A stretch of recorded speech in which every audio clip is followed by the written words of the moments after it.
ချစ်သူလေးနဲ့အချစ်စစ်ပွဲနှွှဲကြတဲ့အချိန်တိုင်းကိုယ့်ဘက်ကကြာကြာမစွမ်းဆောင်နိုင်တာဆက်ဆံချိန်များမရတော့လို့ကိုယုံကြည်မှုယွန်နဲလာတာတွေဖြစ်နေပြီလားစိတ်မပူပါနဲ့ဒီလိုမျိုးကြုံတွေ့နေရတာကကိုတယောက်တည်းမဟုတ်ပါဘူးယောက်ျားလေးအများစုကဒီလိုပြဿနာတွေနဲ့ရင်ဆိုင်ရလေးရှိပါတယ်အကြောင်းရင်းကတော့ရိုးရှင်းပါတယ်နေ့စဉ်အလုပ်တာဝန်တွေကြောင့်အားနည်းလာတာစိတ်ဖိစီးမှုများတာတွေးလည်ပတ်မှုမကောင်းတာတွေကြောင့်ပဲဖြစ်ပါတယ်ဒါပေမဲ့ဒီအားနည်းချက်ကြောင့်စိတ်တကြနေစရာမလိုတော့ပါဘူးအကောင်းဆုံးဖြေအတွက်ဘယင်ကြီးစေးတိုက်ကထုတ်လုပ်ထားတဲ့တပွဲတိုးစေးရှိနေပါပြီဒီတော့စေးရဲ့ထူးခြားချက်ကတော့ခွန်အားကိုအဓိကဖြည့်ပေးနေခြင်းပါပဲပိုပြီးစွမ်းဆောင်ပေးနိုင်တာကတော့စေးတစ်လုံးရဲ့အာနိသင်က3ကောက်ကနေ4ကောက်ထိဆက်ဆံနိုင်စွမ်းကိုပေးခြင်းပါပဲဒါပြင်ကြာချိန်အနေနဲ့တစ်ချိန်ဆက်ဆံရင်အနည်းဆုံး9မိနစ်ကနေ9မိနစ်အထိအချိန်ယူနိုင်မှာဖြစ်လို့ကိုယ်တိုင်ရောချစ်သူရောနှစ်ဦးစလုံးစိတ်ချမှုအပြည့်အဝရရှိစေမှာအသေးကြပါပဲဒါပြင်နှလုံးကိုလည်းအားကောင်းစေတယ်အချိန်ကြာတောက်သုံးမယ်ဆိုရင်တော့အနည်းငယ်တုတ်လာပြီးရှည်လာတာကိုပါခံစားရမှာပါ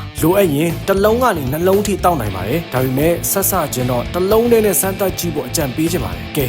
တာရီတို့အားလုံးယုံကြည်မှုကိုပြန်လည်တည်ဆောက်ပြီးတကယ်ဘယင်တစ်ပါးလို့ဖြစ်ဖို့အချိန်တန်ပါပြီကြာချိန်တိုးပြီးဆက်ဆံကြရင်များရဖို့အတွက်ဘယင်ကြီးရဲ့တပွဲတိုးစိတ်ကိုယုံကြည်စွာနဲ့ရွေးချယ်လိုက်ပါတီးကျင်လို့တီးဘယင်ကြီး